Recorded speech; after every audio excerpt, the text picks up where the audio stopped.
여러분 안녕하세요. 반갑습니다. 오늘도 우리 주님의 크신 은혜와 사랑이 한결같이 임하시는 귀하고 복된 날이 되기를 바랍니다. 함께 찬양하겠습니다.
오늘 우리가 함께 나눌 말씀은 이사야서 31장입니다. 우리 영상을 보면서요 1절부터 마지막 절까지 같이 읽어보겠습니다. 도움을 구하러 애굽으로 내려가는 자들은 화 있을진저 그들은 말을 의지하며 병거의 많음과 마병의 힘이 강함을 의지하고 이스라엘의 거룩하신 이를 앙모하지 아니하며 여호와를 구하지 아니하나니 여호와께서도 지혜로우신즉 재앙을 내리실 것이라. 그의 말씀들을 변하게 하지 아니하시고 일어나사 악행하는 자들의 집을 치시며 행악을 돕는 자들을 치시리니 애굽은 사람이요 신이 아니며 그들의 말들은 육체요 영이 아니라. 여호와께서 그의 손을 펴시면 돕는 자도 넘어지며 도움을 받는 자도 엎드려져서 다 함께 멸망하리라. 여호와께서 이같이 내게 이르시되, 큰 사자나 젊은 사자가 자기의 먹이를 움키고 우리렁거릴 때에 그것을 치려고 여러 목자를 불러 왔다 할지라도 그것이 그들의 소리로 말미암아 놀라지 아니할 것이요 그들의 떠듬으로 말미암아 굴복하지 아니할 것이라. 이와 같이 나 만군의 여호와가 강림하여 시온산과 그 언덕에서 싸울 것이라. 새가 날개치며 그 새끼를 보호함같이 나 만군의 여호와가 예루살렘을 보호할 것이라. 그것을 호위하며 건지며 뛰어넘어 구원하리라. 이스라엘 자손들아, 너희는 심히 거역하던 자에게로 돌아오라. 너희가 자기 손으로 만들어 범죄한 은우상, 그 무상을 그날에는 각 사람이 던져버릴 것이며, 아수르는 칼에 엎드러질 것이나 사람의 칼로 말미암음이 아니겠고, 칼에 삼켜질 것이나 사람의 칼로 말미암음이 아닐 것이며, 그는 칼 앞에서 도망할 것이요 그의 장정들은 복역하는 자가 될 것이라. 그의 반석은 두려움으로 말미암아 물러가겠고, 그의 고관들은 기치로 말미암아 놀라리라. 이는 여호와의 말씀이라. 여호와의 불은 시온에 있고 여호와의 풀무는 예루살렘에 있느니라. 오늘도 주님의 말씀을 통해 삶의 지혜와 능력을 체험받는 시간이 되기를 바랍니다. 오늘은 어제 30장에서 못다한 부분과 더불어 31장의 말씀을 같이 살펴보겠습니다. 어제 30장 1절에서 15절을 통해서요, 하나님은 하나님의 뜻을 묻지도 않고 하나님의 뜻은 전혀 신경 쓰지도 않고 아시리아의 속박에서부터 벗어나기 위해 이집트와 손을 잡으려고 하는 유다에 대해 책망하셨습니다. 유다가 듣고 싶었던 것은 하나님의 말씀이 아니라 자기들이 듣고 싶은 좋은 말, 격려하는 말, 인정하는 말이었습니다.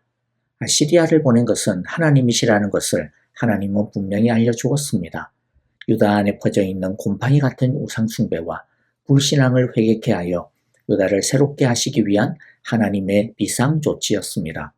그러나 유다는 자신들의 불신앙을 회개하기보다는 어떻게든 아시리아라고 하는 이 까칠까칠한 옷을 벗어버리려고만 했습니다. 30장 15절에서 하나님은 현 시국을 타개할 수 있는 유일하고도 분명한 길을 분명히 가르쳐 주셨죠. 읽어보면 주 이스라엘의 거룩하신 하나님께서 이렇게 말씀하신다. 너희는 회개하고 마음을 편안하게 하여야 구원을 받을 것이며 잠잠하고 신뢰하여야 힘을 얻을 것이다.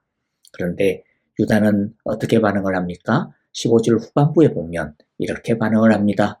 그러나 너희는 그렇게 하시기를 바라지 않았다. 그렇게 하기를 바라지 않았다. 그리고 16절에서 이들은 이렇게 고집을 피웁니다. 오히려 너희는 이렇게 말하였다. 그렇게 하지 않겠습니다. 우리는 차라리 말을 타고 도망가겠습니다. 우리는 차라리 날랜말을 타고 달아나겠습니다.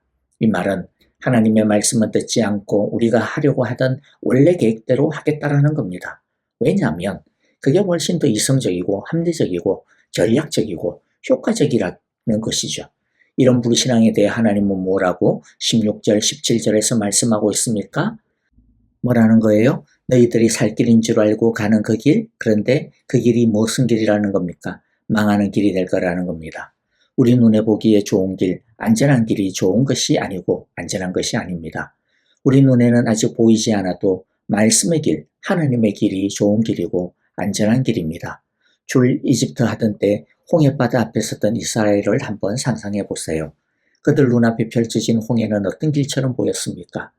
홍해에 무슨 길이 있겠습니까? 누가 생각을 해도 거기에는 살 길이 없어 보였습니다. 홍해는 죽을 것밖에 없는 죽음의 바다였습니다. 그러나 하나님이 말씀이 함께하니까 홍해가 갈라졌습니다. 하나님이 함께 하시니까 뒤쫓아오던 이집트의 용맹한 전차 부대는 전부 수장이 되고 말았습니다.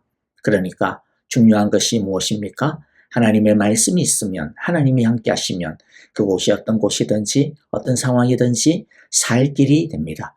그러나 하나님의 말씀이 없으면, 하나님이 인정하지 않으시면 아무리 그곳이 에덴 동산과 같아 보인다 하더라도 결국에는 소돔과 고모라처럼 불타버리고 만다라는 것을 우리는 잊지 말아야 할 것입니다. 그런데 하나님은 이렇게 고집불통인 믿음이 없는 유다에게 다시 은혜를 베푸시겠다라고 말씀합니다. 18절 19절입니다. 그러나 주님께서는 너희에게 은혜를 베푸시려고 기다리시며 너희를 불쌍히 여기시려고 일어나신다. 참으로 주님께서는 공의의 하나님이시다. 주님을 기다리는 모든 사람은 복되다. 예루살렘에 사는 시온 백성아, 이제 너희는 울 일이 없을 것이다. 내가 살려달라고 부르짖을 때에 주님께서 틀림없이 은혜를 베푸실 것이니 들으시는 대로 너희에게 응답하실 것이다. 여러분, 그런데 이게 말이 되는 겁니까? 이해가 됩니까? 도대체 뭐가 이분 구석이 하나도 없는데 계속 하나님 말씀 안 듣고 청개구리처럼 살겠다라고 하는데, 그런데도 불구하고 하나님은 은혜를 베푸시려고 기다리신다라고 합니다. 불쌍히 여기시려고 일어나신다라고 합니다. 살려달라고 부르짖기만 하면 틀림없이 은혜를 베푸실 것이라고 하십니다. 이런 하나님을 두고 여러분, 우리가 할 일이 뭐겠습니까? 아이고야, 하나님은 우리가 마음대로 해도 언제나 기다리시네. 아이고, 완전 이런 개꿀이 어딨어? 이러면서 계속 마음대로 사는 것은 너무나도 못된 것 아니겠습니까? 우리가 할 일은 주님을 기다리는 거죠. 기다리시는 주님께 가까이 나아가는 것입니다. 우리가 기억해야 하는 것이 이것입니다. 우리의 삶에도 아시리아와 같은 어려움이 우리를 억압할 때가 있죠. 설령 지금 그와 같은 때입니까? 그럴 때 놀래가지고 여기저기 아무렇게나 들쑤시고 다니면 안 됩니다. 그런 것 때에 여전히 은혜를 베푸시기 위해 기다리고 계시는 하나님이 가까이에 있음을 기억해야 합니다. 부르짖기만 하면 들으시는 대로 응답하시기 위해 기다리고 계시는 하나님이 내 곁에 있음을 기억해야 합니다. 그러므로 주님을 기다리고 가까이 하는 사람이 복이 있습니다. 어떤 사람은 이렇게 따질 수도 있을 것 같아요. 아니, 그렇게 은혜를 베푸시기를 원하신다면 처음부터 아시리아와 같은 어려움이 없도록 다 막아주시면 되잖아요. 왜 굳이 어려움을 주시고 그런 다음 또 도와주신다고 왜 그런데요? 왜 병 주고 약 주시죠? 아예 병을 안 주시면 더 좋지 않나요? 그런데 여러분, 유다에게 지금 아시리아의 어려움이 생긴 이유가 뭡니까? 하나님이 괜히 아시리아를 보낸 게 아닙니다. 유다가 지금 너무나도 큰 불신앙의 병에 걸려 있기 때문에 아시리아라고 하는 어려움이 아니고서는 도무지 깨달을 수 없기 때문인 거죠. 하나님이 보내고 싶어서 보낸 게 아닙니다. 또 이런 어려움을 통해 역설적이게도 우리가 하나님께 더 가까이 다가갈 수 있는 기회가 되기 때문입니다. 사실 우리 보면요, 편안할 때 하나님 찾습니까? 하나님 잘 안 찾아요. 찾아도 그렇게 막 절실하게 찾지는 않습니다. 그런데 하나님을 찾을 수밖에 없는 상황이 닥치게 되면 그때는 절실하게 하나님을 찾습니다. 보통 때는 금식 잘 안 합니다. 작전기도 잘 안 해요. 그러나 어려움이 생기면 하지 말라고 뜯어말려도 알아서 금식합니다. 알아서 작전기도 합니다. 어쩔 수 없습니다. 그게 우리 인간의 간사한 면이에요. 그런데 그럴 때 보통 때와는 비교할 수 없을 정도로 급속도로 하나님과 가까이 되게 되죠. 그래서 C.S. 루이스는 고난은 변장된 하나님의 축복이다라고 말을 했습니다. 어려움을 통해 우리가 하나님을 더 알게 되고 하나님과 더 깊은 관계를 가지게 되고 하나님을 더 믿게 되니까 어려움은 비록 그 어려움이 우리가 바라는 대로 해결이 안 됐다 하더라도 그 자체로, 그 어려움 자체로 우리는 이미 하나님께 가까이 나가게 됐으니 이미 그 어려움은 하나님의 축복이라는 겁니다. 그래서 20절에서 하나님은 이렇게 말씀하고 있습니다. 비록 주님께서 너희에게 환난의 빵과 고난의 물을 주셔서 다시는 너의 스승들을 숨기지 않으실 것이니 내가 너의 스승들을 직접 뵐 것이다. 자, 여기서 말하는 스승이라고 하는 것은요, 어떤 사람을 말하는 스승, 그게 아닙니다. 환난을 통해 얻게 되어지는 많은 영적인, 인격적인 유익들, 축복들, 그것을 바로 스승이라고 표현하고 있어요. 구체적으로 어떤 이익이 있습니까? 22절에 보니까 우상을 버리게 된다라고 하죠. 즉 하나님 중심적이지 않던 신앙이 삶이 하나님 중심적으로 회개하고 변화된다라는 것입니다. 하나님을 자신의 삶의 주로 진실하게 사랑하고 섬기는 신앙으로 바뀌게 된다. 이게 스승이라는 거죠. 그리고 23절부터 25절에 보면 어떤 스승이 생기느냐? 참된 안전의 축복, 참된 영적 풍요의 축복을 얻게 된다라고 말하고 있습니다. 여기서의 풍요는요, 우리가 흔히 생각하는 부자가 되는 그런 것이 아닙니다. 자족하게 하시는 풍요입니다. 하나님의 인도하심이 있는 풍요입니다. 공급하심이 있고 예비하심이 있는 풍요입니다. 유다는 하나님을 섬기지 않는 세상 나아가는 방식대로 해야 안전하고 잘 살 수 있을 것이라고 생각했습니다. 그래서 하나님을 제쳐두고 하나님의 말씀을 제쳐두고 세상 나라가 하듯이 우상을 섬기고 세상의 방식을 따랐습니다. 하지만 진정한 평안과 풍요는 누가 주시는 겁니까? 하나님이 주시는 겁니다. 이집트가 주는 게 아닙니다. 아시리아가 주는 게 아닙니다. 세상이 주는 것이 아닙니다. 그래서 하나님과의 관계가 바르게 되기만 하면요, 하나님이 알아서 우리에게 꼭 필요한 것들을 채우시고 공급하시고 인도하시고 지켜주시는 것이죠. 그리고 또 어떤 영적인 은혜, 영적인 스승의 축복이 따릅니까? 26절을 보면 회복의 은혜 스승이 따릅니다. 주님께서 백성의 상처를 싸매어 주시고 매맞아 생긴 그들의 상처를 고치시는 날에 달빛은 마치 햇빛처럼 밝아지고 햇빛은 7배나 밝아져서 마치 7날을 한데 모아놓은 것 같이 밝아질 것이다. 그런데 여러분, 이게 전부가 아닙니다. 그런 다음에는 승리의 스승을 만나게 될 거라고 27절부터 33절에서 말씀합니다. 이스라엘의 반석이신 여호와께서 직접 막대기로 아시리아를 치십니다. 31절에 보면 그분의 진노의 막대기였던 아시리아가 이제는 하나님께 얻어맞는 것, 하나님께서 몽둥이로 치신다라고 말씀하고 있습니다. 그러므로 여러분, 날마다 오직 하나님의 은혜를 구하고 그 은혜로 살아야 합니다. 하나님이 아니라 잘 짜인 계획, 권력, 돈, 명예, 관계를 의지하는 것은 그게 살 수 있는 가장 합당한 길인 것처럼 보여도 결국에는 망하는 길이고 악한 길입니다.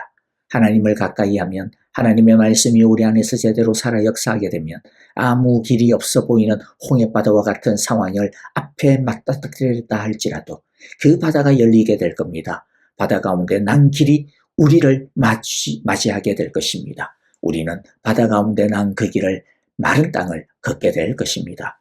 은혜를 주시기 위해 일어나 기다리고 계시는 하나님께 그러므로 가까이 나아가야 합니다. 그분께 부르짖어야 합니다. 그래야 삽니다. 오늘 31장을 보면요, 이렇게 하나님께서 하지 말라고 하는데도 유다는 끝끝내 고집을 버리지 못하고 꾸역꾸역 이집트에게 도움을 청하러 내려가고 있는 것을 보게 됩니다. 하지만 하나님이 아닌 이집트로부터 도움을 얻을 수 있을 것이라고는, 그들의 시도는 실패하고 말 것이라고 하나님은 경고하십니다. 왜입니까? 3절에 보면 유다가 그토록 의지하려고 했던 이집트가 얼마나 무력한지에 대해 말씀하고 있어요. 이집트 사람은 그 덩어리에 불과하고 그 군마들은 고깃덩어리에 불과하다라는 거죠.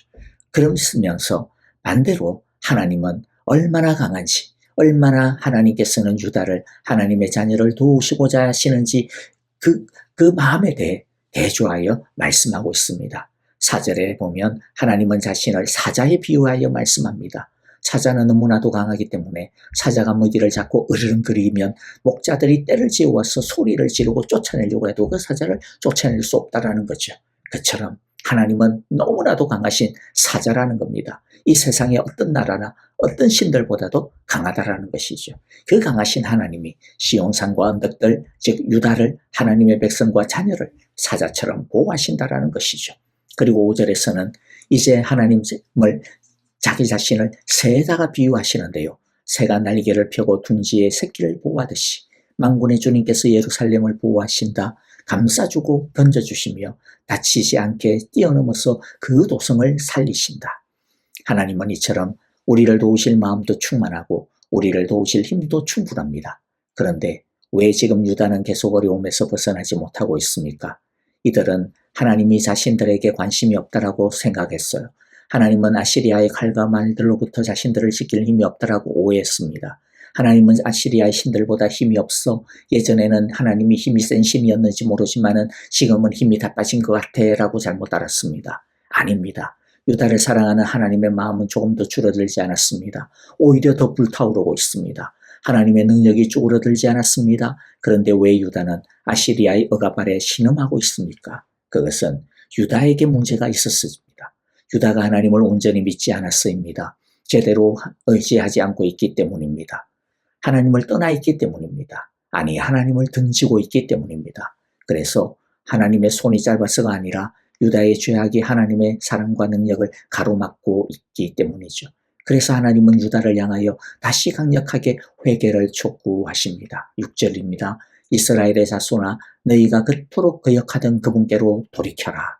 이집트의 말과 병거와 마병을 의지하는 데서 돌이켜 다시 하나님을 의지하라고 말씀하고 있습니다. 이렇게 하나님께 돌이켜 유다 안에 있는 불신앙을 제거하면, 하나님이 아닌 다른 것을 의지하고 있는 우상 숭배를 다 던져버리게 되면, 그때 하나님은 유다를 위하여 일어나 싸우실 것이라고 말씀합니다. 절대로 이길 수 없을 것 같았던 아시리아를 몰아내실 것이라고 막 약속하시고 말씀해 주십니다. 말씀을 마무리합니다. 하나님을 기다릴 때 복이 있습니다. 하나님께 돌이킬 때, 하나님의 말씀을 붙잡을 때, 하나님의 은혜를 간절히 부르짖을 때 하나님께서는 아시리아와 같은 삶의 어려움을 물리쳐 주실 것입니다. 홍해바다를 갈라서 그 가운데 마른 길을 내시고 우리로 하여금 걷게 하실 것입니다. 여러분, 혹시 우리가 의지하고 있는 이집트의 금과 칼과 말이 무엇이 있습니까? 보게 해달라고 기도합시다. 완전히 버리겠다라고 결단합시다. 하나님께로 돌이키고 하나님만을 잠잠히 신뢰하는 은혜가 있기를, 그리하여 여호와의 칼이 우리의 속사람을 새롭게 하시며 우리의 아시리아를 물리쳐 주시는 축복이 함께 하시기를 간절히 기도하고 축복합니다. 아멘. 자, 오늘 우리에게 주신 귀한 말씀들 마음 가운데 새기면서 우리 함께 간절하게 기도하는 시간 갖도록 하겠습니다. 여러분, 또 교회와 형제자매들을 위하여 기도합니다. 내일 주일입니다. 특별히 성탄 감사주일입니다. 우리를 위하여 오신 우리 주님의 크신 은혜와 사랑이 넘치는 예배가 될 수 있도록 기도해 주시기를 바랍니다. 그리고 또 1월 달에 있는 단기 선교, 코스타리카 단기 선교를 위하여서도 기도해 주시고요. 아프신 분들 위하여 기도합니다. 특별히 우리 다니엘서 형제, 김정숙 권사님을 위하여 우리 함께 마음을 담아 간절하게 기도하도록 합시다. 선교사님들을 위하여 기도해 주시기를 바랍니다. 우리 특별한 중보기도 요청이 있는데요. 우리 감비아의 정선교사님께서 오는 12월 25일 날 성탄절 때 무슬림 80명을 초청하여 복음전도 잔치를 진행하신다고 합니다.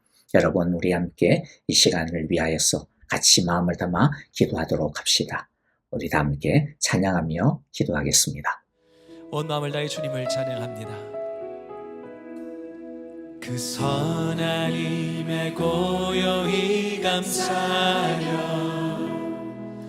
그 놀라운 평화를 누리며 나 예수님과 함께 걸어가네. 나 성령님과 새 날을 여네. 지나가 넘을 어둠의 날들이 무겁게 내 영혼 짓눌러도 오 주여 우릴 외면치 마시고 약속의 구원을 이루소서. 우리 함께 고백합니다. 그 선한 일